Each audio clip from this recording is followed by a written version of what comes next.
What if the maps of our past are lying to you? Maps whose parchment smells faintly of smoke, their ink fading like breath in cold air. What if the vast name once sprawled across the roof of the world was not a mere word, but the ghost of an empire wiped from memory before your eyes? By the end of this journey, you will know where Tartaria truly was, who its people were, and why its very memory dissolved from our maps. You will be able to trace its outlines in forgotten archives, weigh the myths against the records, and decide whether this was a cartographer's illusion or the deliberate burial of a lost civilization.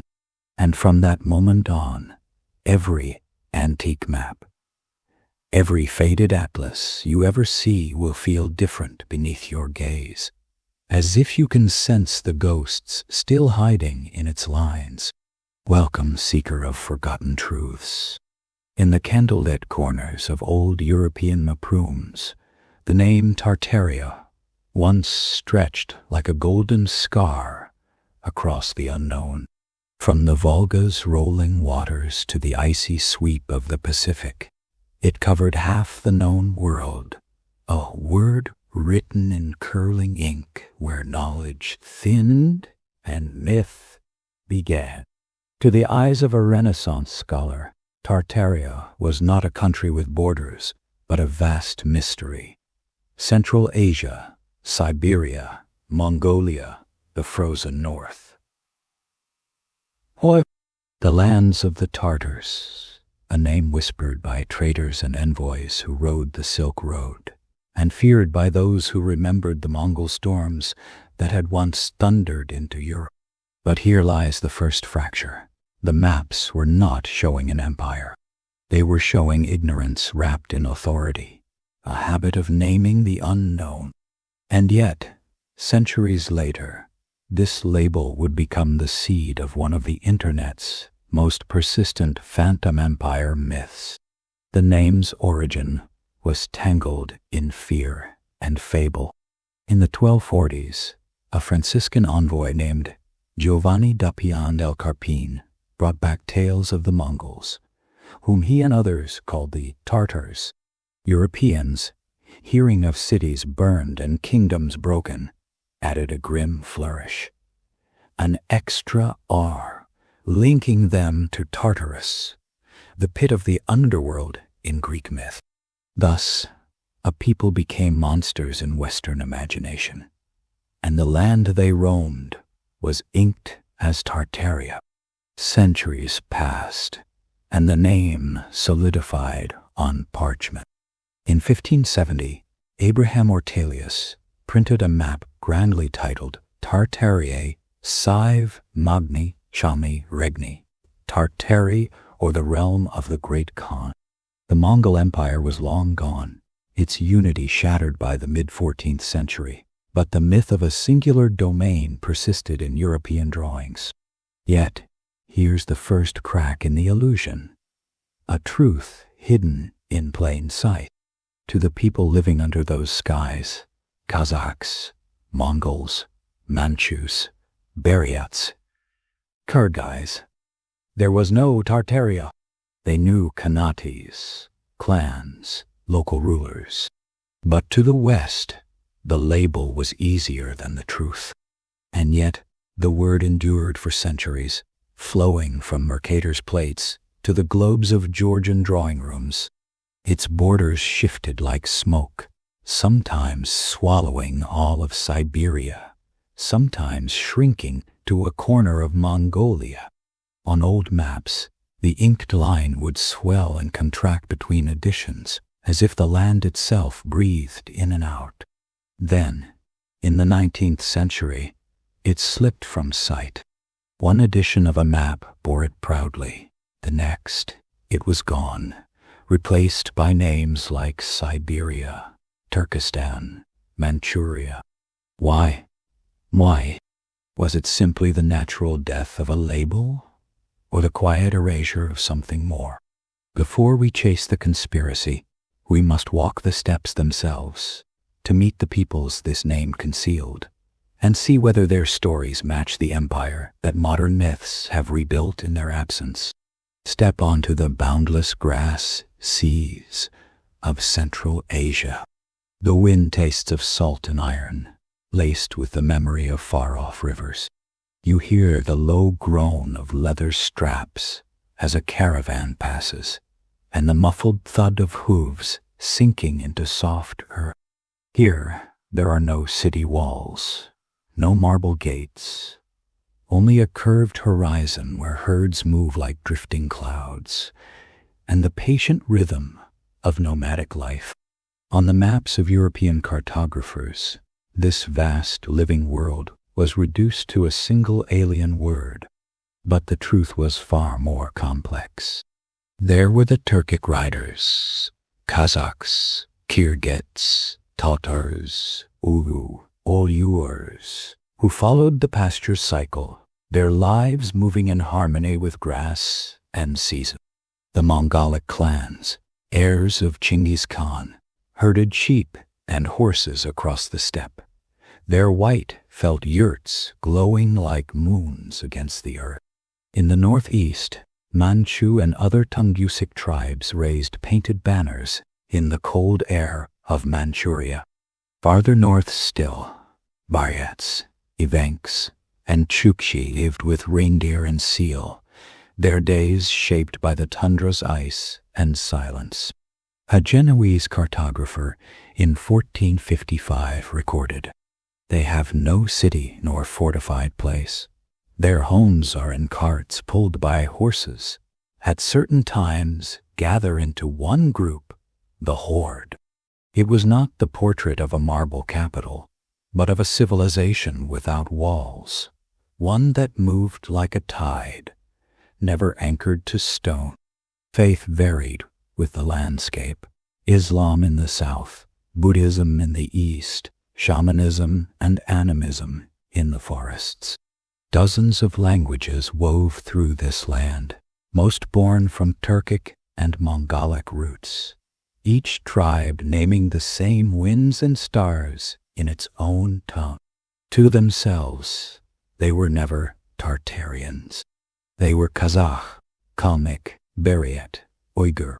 Tartaria was a name that existed only in the minds of outsiders, a convenient word to color a vast and unfamiliar region in a single shade. And yet, that word gave them a phantom unity. Have you ever walked through a place whose name meant nothing to the people who actually lived there? Share it, I'd like to know. By the 17th century, European scholars began to write of a great Tartar empire, a single canopy stretched over countless tribes. It was an illusion born from distance, not from truth, a mapmaker's myth that would later be reborn into something far stranger. For in the modern age, with the rise of the internet, the old label returned, not as a geographic convenience, but as the name of a lost, technologically advanced super-civilization, allegedly erased by a deliberate conspiracy. Before we examine that modern resurrection, we must first follow the word Tartaria to the moment it vanished from maps and see why its disappearance became the perfect seedbed for myth. Imagine holding a map from the 16th century. Your fingertips trace the raised grain of the parchment, feeling the uneven press of ink that once defined half a continent. Across the top of Asia, an enormous, almost featureless word is sprawled in black ink. Tartaria. It is so large, it swallows deserts, forests, mountains, and seas. No borders, no capital city, just a name, floating like a cloud over half the continent. For centuries, European mapmakers repeated this habit. On 17th and 18th century, atlases, Tartaria stretched from the Caspian Sea to the Pacific Ocean, from the Arctic ice to the edges of India and China. It was not the mark of a single political entity. It was a shorthand for the lands we do not control, but know exist. And then, almost without warning, the word began to fade. By the early 1800s, new names crept across those same spaces. Russian Empire in the north and west. Chinese Empire in the south and east. Specific provinces and regions replaced the vague label. Siberia, Mongolia, Turkestan, Manchuria. The Great Erasure was not sudden conquest. It was a cartographic reclassification. As Russian expansion swallowed the steppes and Qing China formalized its northern borders, Western maps reflected the political realities of empire. But was this just accuracy, or the quiet rewriting of the world's memory? The amorphous Tartaria could no longer survive in a world obsessed with precise lines. To the 19th century mind, this was progress. Clarity replacing ambiguity. To a modern conspiracy theorist, it would later appear as something else, an intentional cover-up.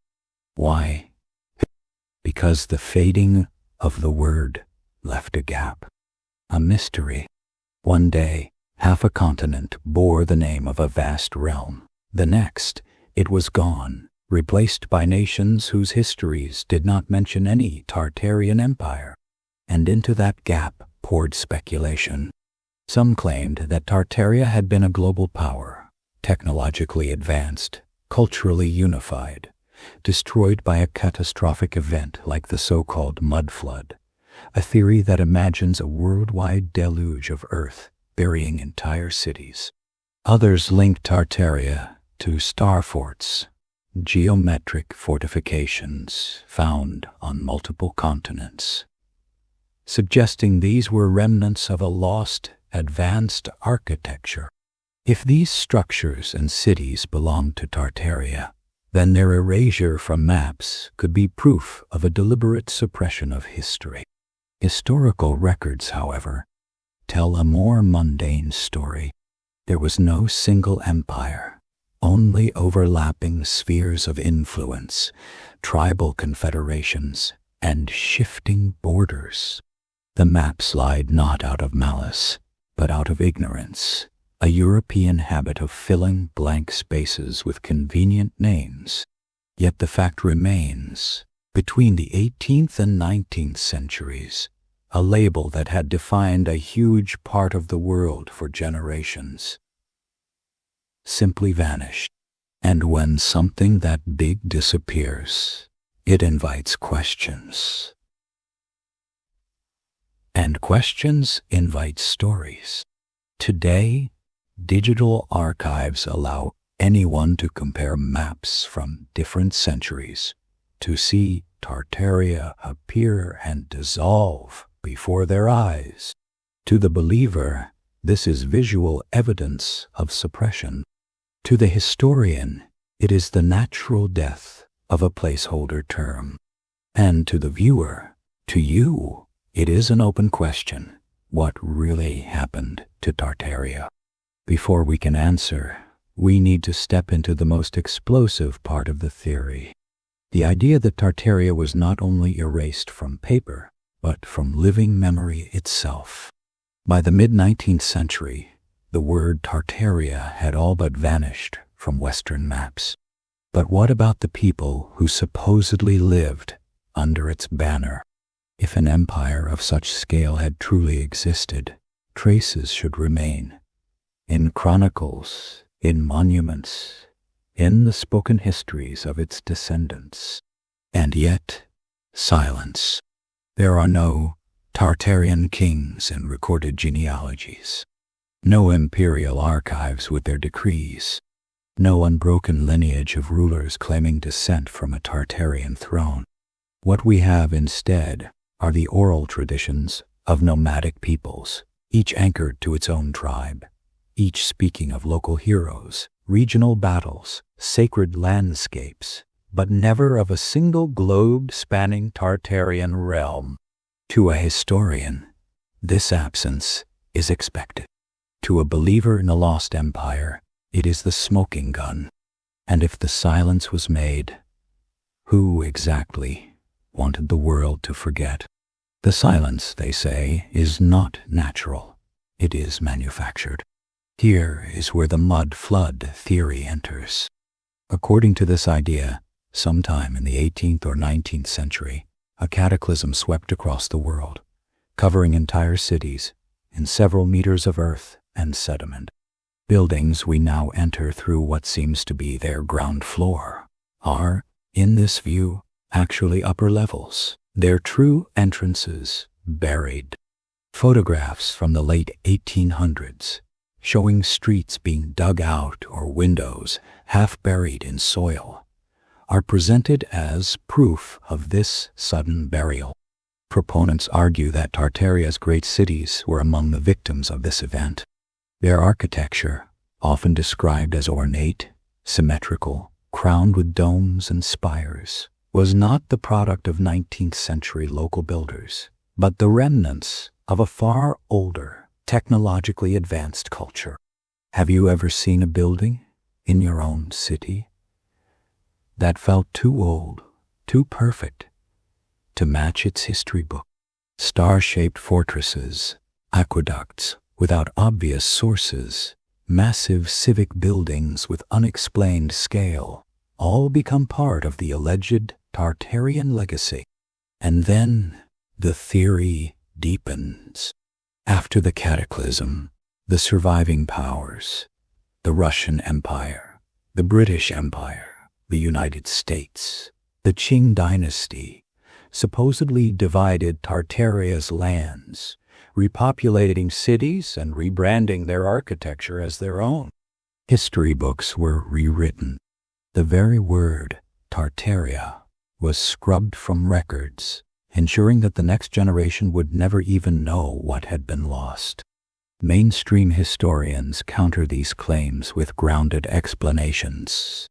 So-called mud flood buildings are often the result of gradual street-level changes over centuries, not sudden burial. Photographs of excavations usually show planned urban works, not disaster recovery. The ornate buildings are firmly documented in construction records, complete with architects' names, budgets, and dates. Yet the allure of the theory remains powerful, because even if the official explanations are correct, the visual evidence, the half-buried windows, the strange forts, the map erasures, still feels like a puzzle, and puzzles invite a certain kind of mind to keep searching. Which brings us to today. In online forums, YouTube channels, and digital archives, a loose network of researchers, hobbyists, and true believers has reconstructed an image of Tartaria that blends fragments of history with the lens of speculation. Old maps are digitized and compared. Photographs are examined for anomalies. Stories of forbidden history circulate, sometimes in earnest, sometimes as satire, sometimes as art. The result is something both ancient and utterly modern, a legend born in the pages of forgotten atlases, blotted out by the politics of empire, resurrected by the democratic chaos of the internet. But if Tartaria truly existed as an empire, a culture, or even a loose confederation of extraordinary builders, where are its ruins, its treasures, its written words? To search for those, we have to follow the trail into the physical world, to the cities, the forts, and the architectural ghosts that believers point to as Tartaria's bones. If the maps are gone, and the chronicles silent, perhaps the land itself still speaks. Believers in the lost empire point to the star forts first, geometric fortifications with radiating bastions. their symmetry precise enough to be mistaken for sacred geometry. You stand atop one in your mind's eye, the stone warm beneath your palms, its points stretching out like the spokes of a forgotten compass. These structures dot Europe, Asia, and even the Americas. Mainstream historians attribute them to early modern military engineering, perfected by Italian and Dutch architects in the 15th, 17th centuries. But to the Tartaria theorist, the pattern is too widespread, too consistent, and too exact to belong solely to that era. They suggest these forts were the remains of a global defensive network, one that predated the nation-states we know today. Then there are the architectural anomalies, massive civic buildings in remote towns, far larger and more ornate than the settlement's recorded population would seem to justify. High-arched windows, towering columns, perfect domes, often with no local quarry capable of producing the stone, no archives detailing their original construction, and no surviving memory of the craftspeople who shaped them. Railway stations in Siberia that look like European palaces, ornate opera houses in towns that, on paper, had fewer than a few thousand residents when they were built. Massive, aqueduct-like structures without nearby water sources. To believers, these are the fingerprints of Tartaria's advanced engineering. And there is one more clue that grips the imagination. The photographs from the dawn of photography itself, showing cityscapes curiously empty of people. In the Tartarian narrative, these are not merely long exposures. They are glimpses of places recently depopulated, awaiting their new inhabitants after the supposed reset of the 19th century. Some have tried to dig deeper, literally. Amateur archaeologists in Russia, Kazakhstan, and Mongolia have conducted small, unofficial excavations, claiming to find buried floors beneath current streets, or artifacts inconsistent with the known historical record. A few discoveries, unusual coins, machine-like metal fragments, circulate online as proof, though none have been accepted by academic institutions. Museums occasionally receive artifacts with murky origins, and in the absence of clear provenance, they are catalogued in vague terms: origin unknown, maker unidentified. For the believer, these labels are not gaps in data, but deliberate erasures. Meanwhile, in the West, the Tartarian revival is as much an artistic movement as it is a historical inquiry. Content creators blend drone footage of star forts with ambient music and speculative narration. Digital artists recreate imagined Tartarian cities in 3D, overlaying them on modern skylines. The result is seductive, a vision of a past so magnificent, so alien to our present struggles, that one almost wishes it were true, regardless of evidence. Here lies the paradox. The harder one searches for Tartaria's definitive proof, the more the lines blur between archaeology and mythology. Dow. For every unexplained structure, there is a plausible mainstream explanation. Yet for every explanation, there remains an emotional residue, a lingering sense that something has been left unsaid. Like walking through a half-empty museum hall where you know a display case once stood, but now only the dust outlines remain on the floor. Was Tartaria truly a global empire, erased by design? Or is it a mirror we hold up to history, reflecting our hunger for lost golden ages, for secrets just beyond the reach of official narratives? Perhaps the truth is both smaller and greater. Not a single empire, but a tapestry of civilizations whose threads have been cut, scattered, and rewoven so many times that the original pattern is no longer visible. In that sense, Tartaria is not just a place, it is a question, a placeholder for everything history forgot or chose not to remember. Picture a vast library with entire shelves missing, their absence more haunting than any of the books that remain. So now you stand where the past meets the present. Before you is the choice: accept the maps as they are drawn, or look for the missing lines. Search the old photographs for shadows no one explained. Walk the streets of your own city and notice the buildings that feel too old, too precise, too silent. Maybe the ruins of Tartaria are not locked in the steppes or the archives at all. Maybe they're hidden in plain sight, waiting for someone like you to recognize them. If you've come this far into the search, add your voice to it, share your thoughts in the comments, tell me what hidden places you've seen, and let's see if others have noticed the same. And if you do, what story will you tell? Perhaps one day, someone will hold a map in their hands, see the faint outline of a ghost empire you helped bring back to life, and wonder how it ever disappeared in the first place. Subscribe so you don't miss the next journey, and if this story spoke to you, like the video so more seekers can find it.